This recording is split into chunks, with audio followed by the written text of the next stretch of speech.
Hello friends, അസ്സലാമു അലൈക്കും. Welcome back to Jashi's cook ബുക്കിലേക്ക് എല്ലാവർക്കും സ്വാഗതം. നല്ല ഫ്രോസ്റ്റിംഗ് ഒക്കെ ചെയ്ത് നല്ല അടിപൊളിയായിട്ട് കേക്ക് ഉണ്ടാക്കി പഠിക്കുക എന്നുള്ളത് മിക്ക വീട്ടമ്മമാരുടെ ഒരു സ്വപ്നമായിരിക്കും അല്ലേ? ബേക്കിങ്ങും ഫ്രോസ്റ്റിങ്ങും ഒന്നും അറിയാത്തവർക്ക്, അതുപോലെ തന്നെ ഓവനും ബീറ്ററും ഒന്നും ഇല്ലാത്തവർക്ക് വളരെ ഈസിയായി ഒരു പുഡിംഗ് ഒക്കെ ഉണ്ടാക്കുന്ന അത്രയും എളുപ്പത്തിൽ തയ്യാറാക്കി പാർട്ടികളിലൊക്കെ സ്റ്റാർ ആവാൻ പറ്റുന്ന തരത്തിൽ ഭംഗിയും എന്നാൽ കഴിക്കാനോ കിഡിലും ടേസ്റ്റും ആയിട്ടുള്ള നല്ലൊരു കേക്ക് റെസിപ്പി ആയിട്ടാണ് ഇന്ന് ഞാൻ വന്നിരിക്കുന്നത്. അപ്പോൾ അത് എന്ത് കേക്കാണെന്നല്ലേ? വേറെ ഒന്നുമല്ല, ചീസ് കേക്കാണ് ഞാനിന്ന് ഉണ്ടാക്കി കാണിക്കുന്നത്. മിക്കവർക്കും ഉണ്ടാക്കാൻ അറിയുന്നത് തന്നെയായിരിക്കും, പക്ഷെ ഓരോരുത്തരും ഓരോ സ്റ്റൈലിലായിരിക്കും ഉണ്ടാക്കുന്നത്. അപ്പോൾ ഞാൻ ആദ്യമേ തന്നെ പറയുകയാണ്, ഇതെൻ്റെ സ്വന്തം റെസിപ്പി ഒന്നും അല്ല കേട്ടോ. ഞാൻ ചീസ് കേക്ക് ഉണ്ടാക്കി പഠിച്ചത് മെയിനായിട്ട് 2 ചാനലുകളിലെ വീഡിയോകൾ കണ്ടിട്ടാണ്. ഒന്ന് ഹിദാമാരി കുക്കിംഗ്, മറ്റൊന്ന് ജോക്കറ്റ്സ് ബേക്കിംഗ് എന്ന ചാനലാണ്. ഇന്നത്തെ എൻ്റെ റെസിപ്പി രണ്ടാമത് പറഞ്ഞ ചാനലിലെയാണ്. ഇൻഗ്രീഡിയൻസിൻ്റെ അളവിലും പിന്നെ എനിക്ക് കംഫർട്ടായിട്ടുള്ള രീതിയിൽ ഞാൻ കുറച്ച് ചേഞ്ചസ് ഒക്കെ വരുത്തിയിട്ടുണ്ട്. പിന്നെ ബ്ലൂബെറിക്ക് പകരം ഞാൻ സ്ട്രോബെറിയാണ് എടുത്തിട്ടുള്ളത്.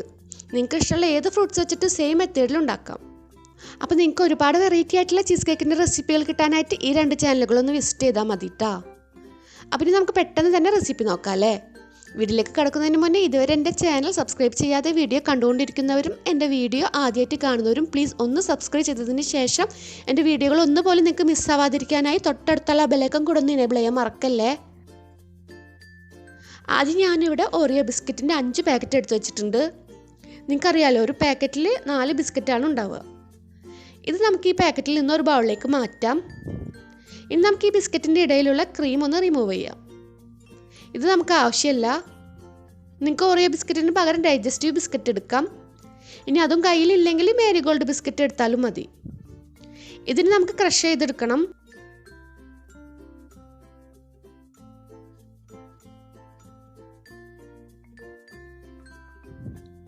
അപ്പോൾ ഇതിലേക്ക് 50 ഗ്രാം ബട്ടർ കൂടെ ചേർത്ത് കൊടുക്കാം. ഫൈനായിട്ടൊന്നും പൊടിക്കണ്ട, തരിതരിപ്പായി പൊടിച്ചാൽ മതി.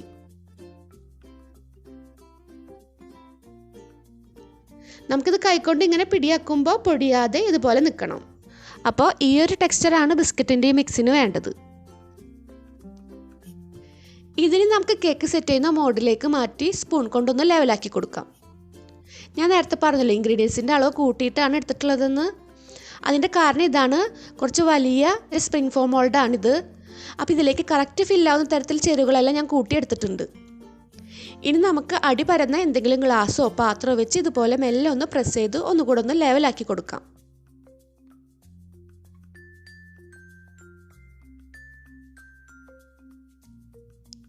ഇപ്പോൾ നമ്മുടെ കേക്കിൻ്റെ ബേസ് ഇവിടെ റെഡി ആയിട്ടുണ്ട്. ഇനി അടുത്ത ലെയർ റെഡിയാകുന്നത് വരെ ഇത് നമുക്ക് ഫ്രിഡ്ജിൽ വെക്കാം. അടുത്തതായിട്ട് ഞാനിവിടെ ഒരു പാക്കറ്റ് ഫ്രോസൺ സ്ട്രോബെറി എടുത്ത് വെച്ചിട്ടുണ്ട്. 400 ഗ്രാമിൻ്റെ പാക്കറ്റാണിത്. ഇതിൽ നിന്ന് കുറച്ച് നമുക്ക് ടോപ്പിങ്ങിനായിട്ട് എടുക്കണം. അപ്പോൾ ആദ്യം നമുക്കിത് മുഴുവൻ ഒരു പാനിലേക്ക് മാറ്റാം. ഇതിലേക്ക് 1/2 കപ്പ് പഞ്ചസാരയും 1 ടേബിൾ സ്പൂൺ ലെമൺ ജ്യൂസും ചേർത്ത് നല്ല പോലെ ഒന്ന് മിക്സാക്കി എടുക്കാം.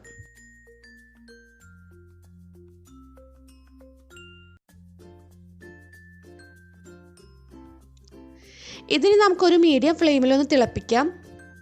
വെള്ളമൊന്നും ഞാൻ എക്സ്ട്രാ ചേർത്തിട്ടില്ല കേട്ടോ. പഞ്ചസാര മെൽറ്റാവാൻ തുടങ്ങിയാലും പിന്നെ ഫ്രൂട്ടൊന്ന് ചൂടാവാൻ തുടങ്ങിയാലും അതിൽ നിന്ന് വെള്ളം വരും. പിന്നെ ഫ്രോസൺ സ്ട്രോബെറി ആയതുകൊണ്ട് ഇത് ഡീഫ്രോസ്റ്റ് ചെയ്തപ്പോൾ പാക്കറ്റിലും കുറച്ച് വെള്ളം ഉണ്ടായിരുന്നു.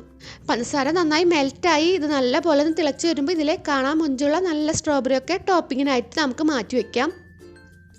ഇത്രയും ഞാൻ എടുത്തിട്ടുണ്ട്. ഇനി സിറപ്പ് നന്നായി തിളച്ച് ചെറുതായി ഒന്ന് കുറുകി വരുമ്പോൾ നമുക്ക് ഫ്ലെയിം ഓഫ് ആക്കാം. ഇനി നമുക്കിതിൽ സിറപ്പും സ്ട്രോബെറി പൾപ്പും ഒന്ന് അരിച്ച് സെപ്പറേറ്റ് ആക്കി എടുക്കാം.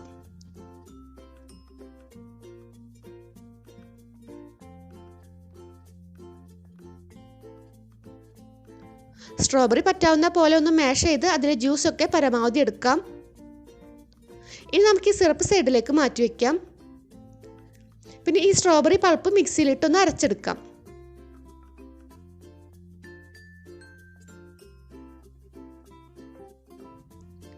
ഇതിനൊരു ബൗളിലേക്ക് മാറ്റി ഇതും സൈഡിലേക്ക് എടുത്തു വയ്ക്കാം.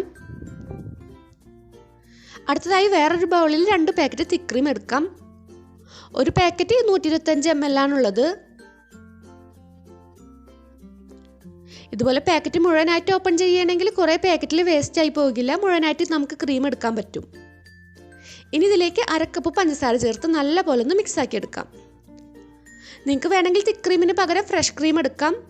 അല്ലെങ്കിൽ വിപ്പിംഗ് ക്രീം ഈ ഒരു കൺസിസ്റ്റൻസിയിൽ ചെറുതായി ഒന്ന് ബീറ്റ് ചെയ്ത് എടുക്കാം. ഇതും ഇനി നമുക്ക് സൈഡിലേക്ക് മാറ്റി വയ്ക്കാം. അടുത്തതായിട്ടാണ് നമ്മുടെ കേക്കിലെ മെയിൻ ഇൻഗ്രീഡിയൻ്റായ ക്രീം ചീസ് എടുക്കേണ്ടത്. ഞാൻ ഫിലാഡൽഫിയ ക്രീം ചീസ് 500 ഗ്രാമിൻ്റെ ഫാമിലി പാക്കാണ് എടുത്തിട്ടുള്ളത്. പക്ഷേ ഇത് മുഴുവൻ നമുക്ക് വേണ്ട. ചീസ് കേക്ക് ആകുമ്പോൾ ചീസിൻ്റെ ഒരു ഫ്ലേവറാണല്ലോ അല്ലേ മുന്നിട്ട് നിൽക്കേണ്ടത്. എനിക്കങ്ങനെ കഴിക്കാനാണ് ഇഷ്ടം. ചീസ് കുറഞ്ഞു പോയാൽ നമ്മളതിൻ്റെ കൂടെ ചേർക്കുന്നത് ഏത് ഫ്രൂട്ട് ആയിക്കോട്ടെ അതിൻ്റെ ടേസ്റ്റ് ആകും മുന്നിട്ട് നിൽക്കുക. അപ്പോൾ ഒരു പുഡിങ് കഴിക്കുന്ന ഫീലാണ് ചീസ് കേക്ക് കഴിക്കുമ്പോൾ കിട്ടൂ. അതുകൊണ്ട് തന്നെ ചീസ് കേക്ക് ഉണ്ടാക്കുമ്പോൾ ഫ്രൂട്ടിനേക്കാളും കൂടുതൽ അളവ് ചീസ് എടുത്താൽ നന്നായിരിക്കും.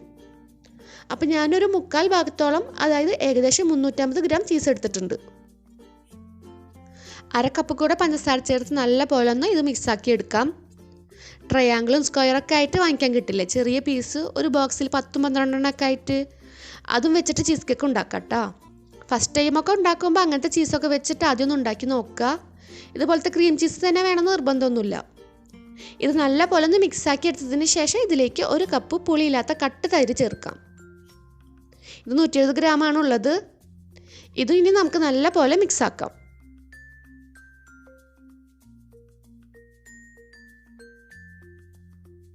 തൈരും നന്നായി മിക്സാക്കിയതിന് ശേഷം നമുക്കിതിലേക്ക് തിക്ക് ക്രീം ചേർക്കാം. ടോട്ടലി 1.5 കപ്പ് പഞ്ചസാരയാണ് ഈ ചീസ് കേക്കിലേക്ക് എടുത്തിട്ടുള്ളത്. നിങ്ങൾക്ക് മധുരം കൂടുതൽ വേണമെന്നുണ്ടെങ്കിൽ ജലാറ്റിൻ ചേർക്കുന്നതിന് മുന്നേ ഒന്ന് ടേസ്റ്റ് നോക്കിയിട്ട് കുറവുണ്ടെങ്കിൽ 1/2 കപ്പ് കൂടെ ചേർത്ത് കൊടുക്കാം. ഇനി നമുക്കിതിലേക്ക് ജലാറ്റിൻ ചേർക്കാം. അത്യാവശ്യം ക്വാണ്ടിറ്റി ഉള്ളത് കൊണ്ട് ഞാൻ 10 ഗ്രാം ജലാറ്റിൻ ചേർക്കുന്നുണ്ട്. 1/2 കപ്പ് ചൂടുവെള്ളത്തിൽ കുതിർത്തതാണിത്. നമ്മൾ കേക്ക് ഉണ്ടാക്കാൻ തുടങ്ങുന്നതിന് മുന്നേ ആദ്യം തന്നെ ചൂടുവെള്ളത്തിൽ ജലാറ്റിൻ കുതിർക്കാനായി ഇടുക. കട്ട പിടിക്കാതിരിക്കാനായിട്ട് ഇടയ്ക്ക് ഇളക്കി കൊടുക്കുകയും ചെയ്യുക. അപ്പോൾ ഈ ഒരു സമയമാകുമ്പോഴേക്കും അത് നന്നായി മെൽറ്റ് ആയിക്കോളും. ഈ അളവിലേക്ക് 10 ഗ്രാം ജലാറ്റിൻ കറക്റ്റാണ് കേട്ടോ. നിങ്ങൾക്കത് കേക്കിൻ്റെ ടെക്സ്ചർ കണ്ടാൽ മനസ്സിലാകും. ജലാറ്റിൻ കൂടുതലായാൽ കേക്ക് കുറച്ച് ഹാർഡായിട്ട് ഒരു സ്റ്റിക്കി ആയിട്ടുള്ള ടെക്സ്ചറിലാണ് ഉണ്ടാവുക. അപ്പോൾ ഇൻഗ്രീഡിയൻസ് എല്ലാം കറക്റ്റ് അളവിൽ എടുക്കുകയാണെങ്കിൽ നിങ്ങൾക്ക് നല്ല പെർഫെക്റ്റ് ആയിട്ടുള്ള ചീസ് കേക്ക് ഉണ്ടാക്കാം. ഇനി നമുക്ക് ഈ ചീസ് മിക്സിൽ നിന്ന് പകുതിയോളം വേറൊരു ബൗളിലേക്ക് മാറ്റാം. എന്നിട്ട് ബാക്കിയുള്ള മിക്സിലേക്ക് നമ്മൾ അരച്ചു വെച്ചിരിക്കുന്ന സ്ട്രോബെറിയുടെ പൾപ്പ് ചേർത്ത് കൊടുക്കാം. ഞാനങ്ങനെ ഫൈനായിട്ടൊന്നും അരച്ചിട്ടില്ല. സ്ട്രോബെറിയുടെ ചെറിയ തരികൾ ഇടയ്ക്ക് കടിക്കാൻ കിട്ടുമ്പോൾ നല്ലൊരു ടേസ്റ്റ് ആയിരിക്കും. അപ്പോൾ ഇതിന് നമുക്ക് സെറ്റാക്കി വെച്ചിരിക്കുന്ന ബിസ്ക്കറ്റിൻ്റെ മുകളിലായിട്ട് ഒഴിച്ചു കൊടുക്കാം.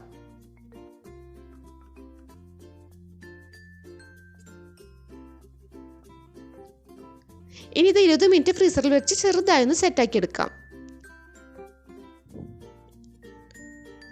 ആ സമയം കൊണ്ട് അടുത്ത ലെയറായ നമ്മൾ എടുത്തു വെച്ചിരിക്കുന്ന സ്ട്രോബെറി സിറപ്പിലേക്ക് 3 ഗ്രാം ജലാറ്റിൻ 1/4 കപ്പ് വെള്ളത്തിൽ കുതിർത്തത് ചേർക്കാം. അപ്പോൾ ആദ്യം തന്നെ 2 ബൗളിലായിട്ട് ജലാറ്റിൻ കുതിർക്കാനായിട്ടിടാൻ മറക്കരുതേ. ജലാറ്റിൻ്റെ ഒരു ബോക്സിൽ 5 ഗ്രാമിൻ്റെ 5 ചെറിയ സാഷീസ് ആയിട്ടാണ് ഇവിടെ വാങ്ങിക്കാൻ കിട്ടുന്നത്. അപ്പോൾ ഈ ലെയറിലേക്ക് ഒരു പാക്കറ്റിൽ നിന്ന് 3/4 ഭാഗം എടുത്താൽ മതി. ഈ സിറപ്പ് നമുക്ക് സ്ട്രോബെറി ചീസ് മിക്സിൻ്റെ മുകളിലായിട്ട് ഒഴിച്ചെടുക്കാം. ഓരോ ലെയർ മുഴുവനായിട്ട് സെറ്റാവാൻ വെയിറ്റ് ചെയ്യേണ്ട ആവശ്യമില്ല. മുഴുവൻ സെറ്റായിട്ടാണ് അടുത്ത ലെയർ ഒഴിക്കുന്നതെങ്കിൽ 2 ലെയർ സെപ്പറേറ്റ് ആയിട്ട് കട്ട് ചെയ്യുമ്പോൾ ഒക്കെ ചിലപ്പോൾ അടർന്നു പോകും. ഇതും ഇനി 20 മിനിറ്റ് ഫ്രീസറിൽ വെച്ച് സെറ്റാക്കി എടുത്തതിന് ശേഷം ക്രീം ചീസ് മിക്സ് ഇതിന് മുകളിലായിട്ട് ഒഴിച്ചെടുക്കാം.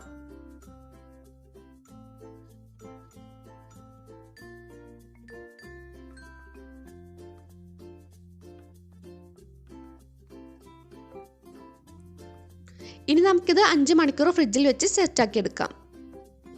ഇപ്പോൾ ഇതാ കേക്ക് നല്ല പെർഫെക്റ്റായി സെറ്റായി വന്നിട്ടുണ്ട്.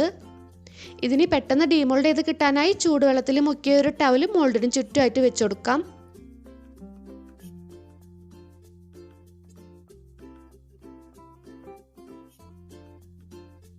എന്നിട്ട് വളരെ സാവധാനം ഈ റിങ് എടുക്കാം.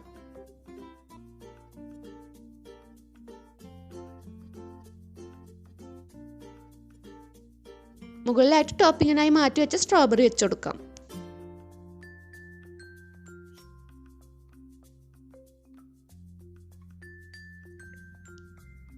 സ്ട്രോബെറി മാത്രം വെച്ചിട്ടൊരു ഭംഗി കുറവ് തോന്നിയപ്പോൾ ഞാൻ 2-3 ലീഫ് കൂടെ വെച്ചിട്ടുണ്ട്. ഇത് കാണുമ്പോൾ വേപ്പില പോലെ തോന്നും, പക്ഷെ വേപ്പിലല്ല കേട്ടോ. എന്തിൻ്റെ ലീഫാണെന്ന് നിങ്ങൾ തന്നെ ഗസ് ചെയ്തോ. അപ്പോൾ ഈ ചീസ് കേക്കിൻ്റെ ടേസ്റ്റിനെ പറ്റി ഇനി കൂടുതലായിട്ട് ഞാൻ വിവരിക്കണ്ടല്ലോ അല്ലേ. ഞാൻ ഒരുപാട് എക്സ്പ്ലെയിൻ ചെയ്ത് പറഞ്ഞത് കൊണ്ട് വീഡിയോ കുറച്ച് ലെങ്തി ആയിട്ടുണ്ടെന്നാണ് തോന്നുന്നത്. ആദ്യമായിട്ട് ഉണ്ടാക്കുന്നവർക്ക് ഡൗട്ടൊന്നും വരാതിരിക്കാനാണ് ഇത്രയും വിശദീകരിച്ചത്. അപ്പോൾ എല്ലാവരും ഒരിക്കലെങ്കിലും ഒന്ന് ട്രൈ ചെയ്ത് ഫീഡ്ബാക്കും അതുപോലെ തന്നെ വീഡിയോനെ പറ്റിയുള്ള അഭിപ്രായവും വീഡിയോയുടെ അടിയിൽ തന്നെ കമൻറ്റായി അറിയിക്കാൻ മറക്കരുത്. വീഡിയോ ഇഷ്ടപ്പെട്ടാൽ മറക്കാതെ ലൈക്ക് ഷെയറൊക്കെ ചെയ്യണേ. അപ്പോൾ ഇൻഷാ അല്ലാഹ് ഇനി ഇതുപോലുള്ള ഈസിയും ടേസ്റ്റിയും വെറൈറ്റിയുമായിട്ടുള്ള റെസിപ്പിയുമായി അടുത്ത വീഡിയോയിലൂടെ കാണുന്നതുവരേക്കും ബൈ. അസ്സലാമു അലൈക്കും.